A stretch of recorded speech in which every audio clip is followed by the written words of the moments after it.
हे गोवर्धन नाथ। गोवर्धन का मतलब होता है गौ मतलब लक्ष्मी, वर्धन मतलब वृद्धि, जो लक्ष्मी की वृद्धि करने वाले हैं, जो संपदा के देने वाले हैं।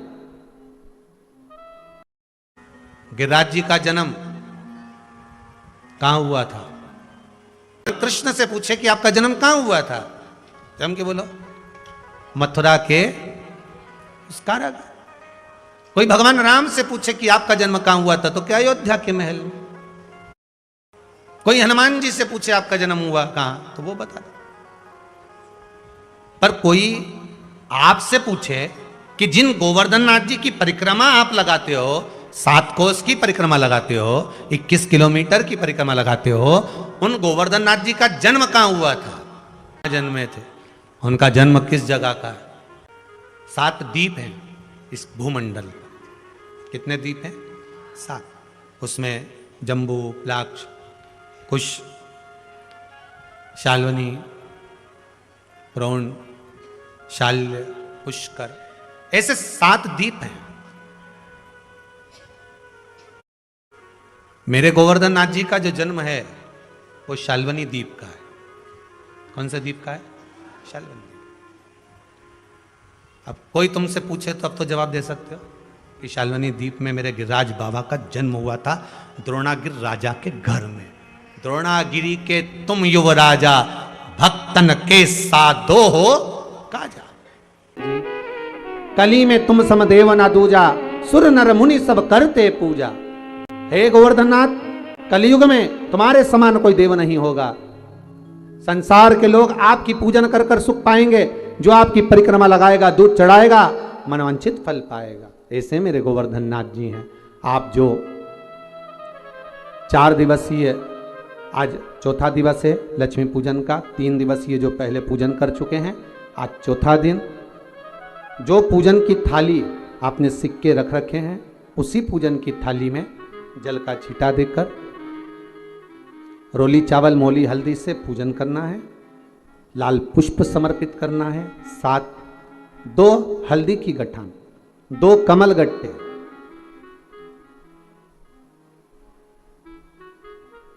2 तरह का मीठा हो तो वो महाराज आप समर्पित करें।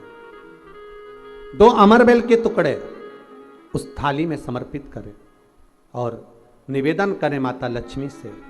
5 घी के दिए जलाएं, दीप प्रकट करें और माता लक्ष्मी की पूजन अर्चना कर कर भोग लगाकर मां से निवेदन करें, मां हम 5 दिवसीय आपकी आराधना कर रहे हैं जो दीप महोत्सव के रूप में। कृपा करो मां, हमारे घर में धन वैभव लक्ष्मी का भंडार भरो मां।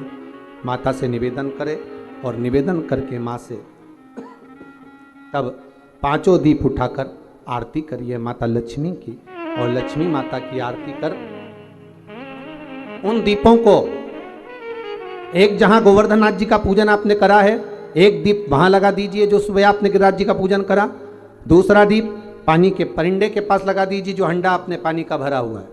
तीसरा दीप घर के हॉल में जो मुख्य द्वार हो उसके पास में, जो मुख्य द्वार हो उसके नजदीक में लगा दीजिए महाराज। चौथा दीप तुलसी के क्यारे के पास लगाइए। 5वां दीप जहां पर माता लक्ष्मी का पूजन करा है वहां पर विराजमान कर दीजिए। ऐसे 5 स्थान पर 5 दियों को रखो। थोड़ी देर द्वार के पास में माता लक्ष्मी का आवाहन करो, माता लक्ष्मी से विनती करो, हे मां आप हमारे घर में सदा विराजमान रहिए। और बाबा गोवर्धन नाथ जी से, गोवर्धन का मतलब होता है गौ मतलब लक्ष्मी, वर्धन मतलब वृद्धि, जो लक्ष्मी की वृद्धि करने वाले हैं, जो संपदा के देने वाले हैं, लक्ष्मी को प्रदान करने वाले हैं। ऐसे गोवर्धन नाथ बाबा आप हमारे घर में संपदा की वृद्धि करिए, लक्ष्मी की वृद्धि करिए। बाबा से निवेदन करो। महाराज, हे गिरिराज बाबा तेरी कृपा, तेरी दया, माता लक्ष्मी की हम पूजन कर रहे हैं। ये भाव रखकर गोवर्धन नाथ जी का पूजन कर, स्मरण कर, माता लक्ष्मी का पूजन स्मरण कर, चौथे दिन की जब पूजन पूर्ण हो महाराज, तब अपन अगले दिन 5वें दिवस की पूजन का फिर क्रम लेवेंगे। और कल जब अपन 5वें दिवस की पूजन करेंगे तो उस थाली के सिक्कों को कहाँ रखना है, कैसे उठाना है, कैसे विराजमान करना है, उसका वर्णन कल की कथा में श्रवण करें।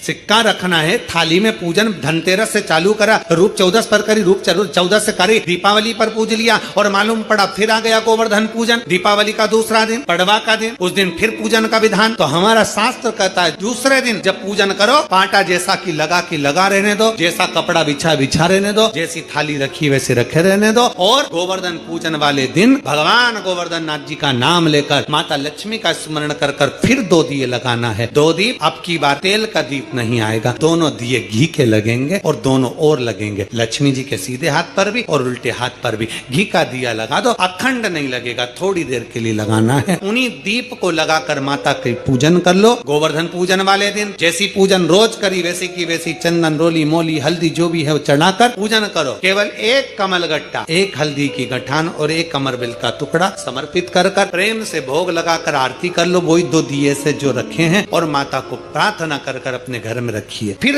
माता का स्मरण कर झोली पसार कर प्रणाम करो, माँ तू कृपा करने वाली। ये सारी पूजन जितने दिन की कर रहे हो सब शाम के समय करिए, प्रदोष काल में। से 56 भोग केवल गोवर्धन नाथ जी को, नाथ जी को लगते थे।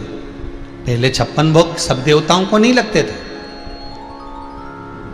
अब तो फैशन हो गया अलग अलग जगह 56 भोग सब जगह लगाने का।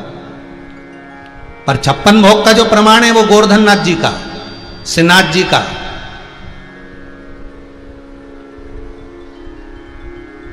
बाकी के देवी देवताओं का आप भोग बनाओ, बहुत सारे बनाओ, पर 56 भोग का प्रमाण नहीं, क्योंकि 56 भोग तो केवल गोवर्धन नाथ जी को लगे थे।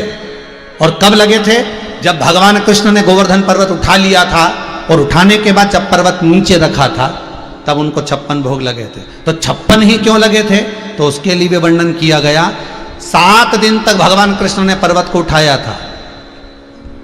एक दिन में श्री जी बाबा को, मेरे ठाकुर जी को 8 बार भोग लगता है। 7 दिन तक जब तक पर्वत उठाकर रखा भगवान ने कुछ नहीं खाया। जब पर्वत नीचे रखा 7 दिन का भोजन जो एक दिन में 8 बार खाते थे वो पूरा की पूरा एक साथ खाया। तो सतु 8 56, इसलिए 56 भोग लगे। पर आज के जमाने में सभी जगह 56 भोग लगने लगे सारे देवताओं को। तो यहाँ प्रमाणित तक ये वर्णन नहीं करती। यहाँ 56 भोग का जो प्रमाण कहा गया, 56 भोग की जो स्मरण कराया गया वो केवल श्रीनाथ जी बाबा को, केवल गोवर्धननाथ बाबा।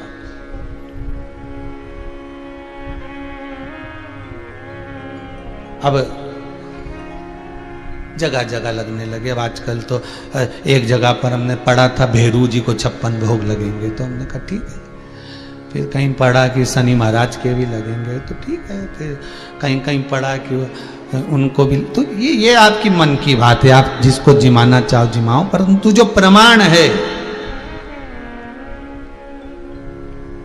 फिर दूसरा वर्णन करा कि माता जानकी ने हनुमान जी को जिमाया था, तो बाबा हनुमान जी महाराज को भी जिमा सकते। हनुमान जी का स्वरूप है शंकर, तो शंकर को 56 भोग की जरूरत नहीं पड़ती। शिव जी कहते हैं जब आपने स्वयं राम नाम ले लिया, स्वयं कृष्ण नाम ले लिया, स्वयं भगवत स्मरण कर लिया, स्वयं नाम जाप में आप डूब गए, तो शिव कथा कहती है, भगवान कहते हैं वही मेरा आधार है, वही मेरा हार।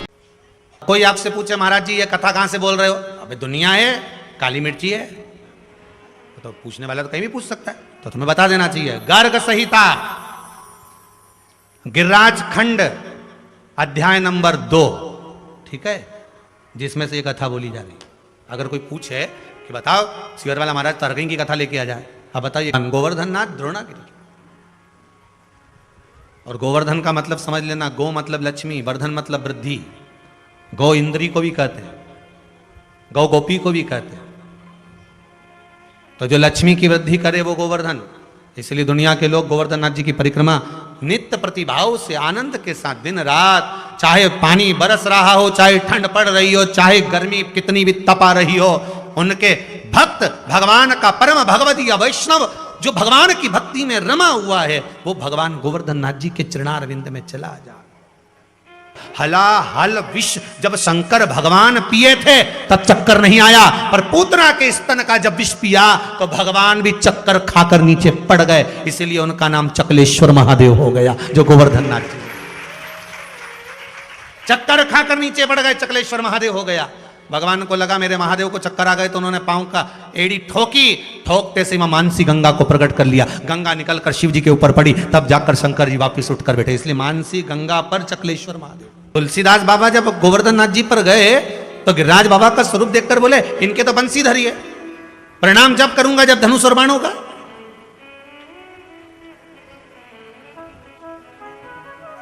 सूरदास जी बोले भगवान कृष्ण से दादा दयालु दातार, मेरी तो आंखें नहीं है, ये आंख वाला है। तुलसीदास जी इनकी आंखें हैं, पर ये प्रणाम जब करेंगे जब आप धनुष बाण लोगे। तुलसी मस्तक तब नवे धनुष बाण ले। अब तो गोवर्धन पर्वत पर चढ़ती हैं और वहां की जो दूबा है घास है उसी को तो पाती हैं। अरे मां, अगर मान लो गिरी गोवर्धन नाथ नहीं होते, गोवर्धन बाबा नहीं होते, तो तुम्हारी गऊओं को भाग कहां से मिलता, और वो दूध कहां से देती, वो मक्खन कहां से देती। मेरे ठाकुर ने इंद्र की पूजन को ये नहीं कि बंद करवाया, मेरे ठाकुर ने तो केवल इतना कहा है कि प्रकृति रहेगी, अगर नदी तालाब पहाड़ पर्वत ये रहेंगे तो हमारा भी जीवन यापन सही चलता रहेगा। आज के जमाने में लोग प्रकृति को काटते जा रहे हैं, पेड़ पौधे काटते जा रहे हैं। आज अभी आपको मालूम होगा कि पूर्व में जो कोरोना महामारी निकली है, उस कोरोना महामारी में ऑक्सीजन की कितनी कमी पड़ी। करने चलो ना, इस गिरिराज पर्वत का, इस गोवर्धन नाथ जी का अपन आनंद से पूजन करें। माता एक बूढ़ी माँ को समझाया, तब यशोदा जी के पास गए और यशोदा मैया के गले में बैया डालकर मेरे ठाकुर जी कह रहे हैं माँ अब आप क्या कर रही हो। माँ कहती है इंद्र के पूजन की तैयारी। माँ इंद्र का पूजन नहीं, गोवर्धन नाथ जी का करो, गिरिराज बाबा का। कौन है गोवर्धन नाथ?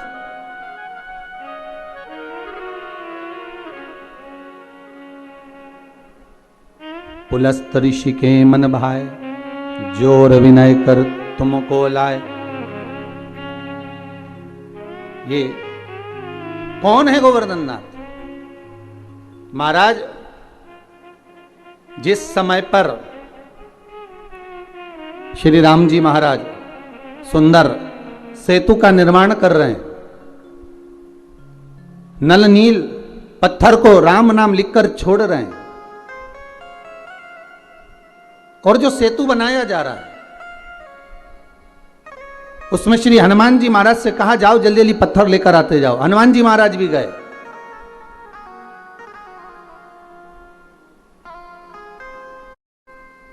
महाराज और हनुमान जी महाराज गए और गिरी गोवर्धन नाथ जी को उठाकर लिया है।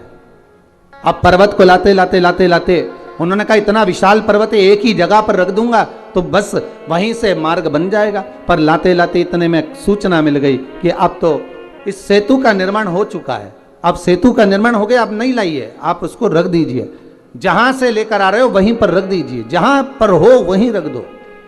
श्री गोवर्धन नाथ जी को सारे बंदर जितने भी बानर थे सारे के सारे जो पर्वत ला रहे थे, हनुमान जी ने जैसे ही गोवर्धन नाथ जी को नीचे रखा, सारे बानरों ने उनके ऊपर शिलाओं को रखना प्रारंभ कर दिया। प्रारंभ करा तो गोवर्धन नाथ जी की आंखों में जल भर गया और जल भरकर श्री हनुमान जी से बोले हनुमान तुम राम काज के लिए मुझे लेकर जा रहे थे, पर तुमने मुझे बीच मार्ग में रख दिया है। अगर मुझे भगवान नहीं मिले तो हे हनुमान मैं तुम्हें श्राप दे दूंगा कि तुम्हारी भी सेवा करने वाला बीच मार्ग में रह जाएगा।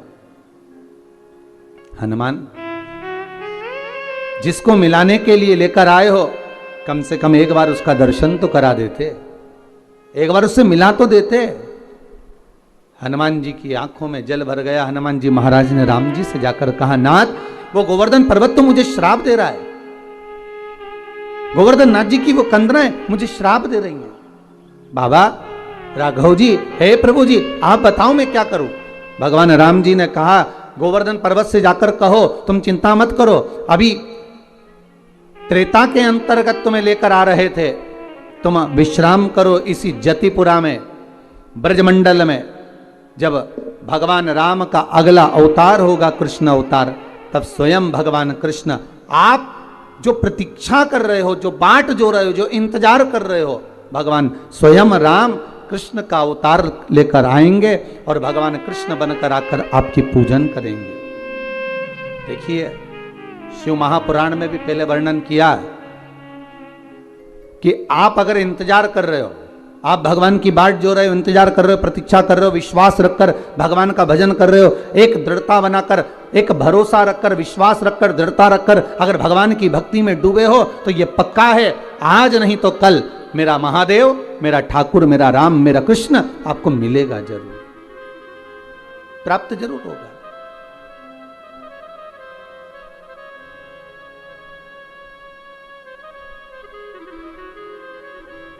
वो मिलेगा जरूर महाराज।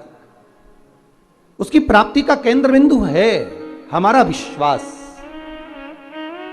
वो कहते हैं ना महाराज कृष्ण अवतार, तब स्वयं भगवान कृष्ण, आप जो प्रतीक्षा कर रहे हो, जो बाट जो रहे हो, जो इंतजार कर रहे हो, भगवान स्वयं राम कृष्ण का अवतार लेकर आएंगे और भगवान कृष्ण बनकर आकर आपकी पूजन करेंगे। देखिए शिव महापुराण में भी पहले वर्णन किया कि आप अगर इंतजार कर रहे हो, आप भगवान की बाट जो रहे हो, इंतजार कर रहे हो, प्रतीक्षा कर रहे हो, विश्वास रखकर भगवान का भजन कर रहे हो, एक दृढ़ता बनाकर, एक भरोसा रखकर, विश्वास रखकर, दृढ़ता रखकर अगर भगवान की भक्ति में डूबे हो, तो ये पक्का है आज नहीं तो कल मेरा महादेव, मेरा ठाकुर, मेरा राम, मेरा कृष्ण आपको मिलेगा जरूर। राम अगला अवतार लेकर द्वापर में, कृष्ण अवतार में अवश्य आएंगे, और आएंगे तो आएंगे, दर्शन तो मिलेगा ही, साथ में बड़ी कृपा होगी, हम आपकी पूजन भी कर देंगे, स्वयं पूजन करेंगे, बड़ी करुणा हो। हनुमान जी पहुंचे गिरिराज बाबा के चरणों में, गोवर्धन, श्री गोवर्धन नाथ, अये गोवर्धन नाथ। गोवर्धन जी बोले आइए हनुमान जी, कैसे आना हुआ? हनुमान जी कहते हैं मैंने पूछ कर आया हूं श्री राघव जी से, श्री राम जी महाराज से आज्ञा लेकर आया हूं, केवल आपको दर्शन नहीं देंगे, मेरे राम जी जब कृष्ण अवतार लेकर आएंगे तब आपकी स्वयं पूजन भी करेंगे। शास्त्र कहता है विश्वास रखने वाला, प्रतीक्षा रखने वाला, दृढ़ता रखने वाले के लिए भगवान केवल खाली हाथ नहीं आते, कुछ ना कुछ देकर ही जाते, कुछ ना कुछ प्रदान करके ही। कान्हा लाला, तुझे मालूम है इंद्र की अगर पूजन नहीं करेंगे तो वो कितना क्रोध करेगा? भगवान कहते हैं मैया अगर देवता क्रोध करे तो वो देवता ही नहीं हो सकता, क्योंकि क्रोध तो असुरों में भरा होता है, राक्षसों में भरा होता है, जिसको क्रोध आए वो देवता नहीं हो सकता। अगर संसार के मनुष्य में एक पल के लिए, एक क्षण के लिए अगर गुस्सा आता है तो समझ लेना उसमें थोड़ी देर के लिए राक्षस भरा जाता। मां चलो गोवर्धन नाथ जी का पूजन करने के। देखिए द्रोणागिरी राजा के 3 पुत्र हैं। कितने पुत्र हैं? 3। द्रोणागिरी महाराज के 3 पुत्र हैं। द्रोणागिरी के तुम युवराजा, भक्तन के साधो हो काजा, मुनि पुलस्त जी के मन भाए, जोर विनय कर तुमको लाए। तो द्रोणागिरी जी के 3 पुत्र हैं। पहले नंबर पर द्रोणार्थ, दूसरे नंबर पर कांतानाथ, तीसरे नंबर पर गोवर्धननाथ। भारत की भूमि के 3 पर्वत ऐसे हैं जिनकी परिक्रमा होती है। पहले द्रोणार्थ जो काशी में विराज रहा है, काशी जो बसा हुआ है, काशी का जो आनंद है वो द्रोणार्थ के कारण। 5 कोस की काशी। महाराज अगर हम काशी की परिक्रमा करते हैं तो समझ लो वो द्रोणार्थ की ही परिक्रमा है।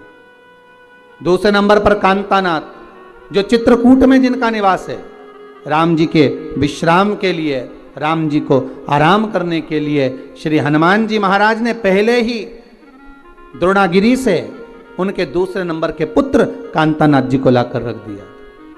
दूसरे नंबर पर है कांतानाथ, जिनकी परिक्रमा होती है महाराज 3 कोस की।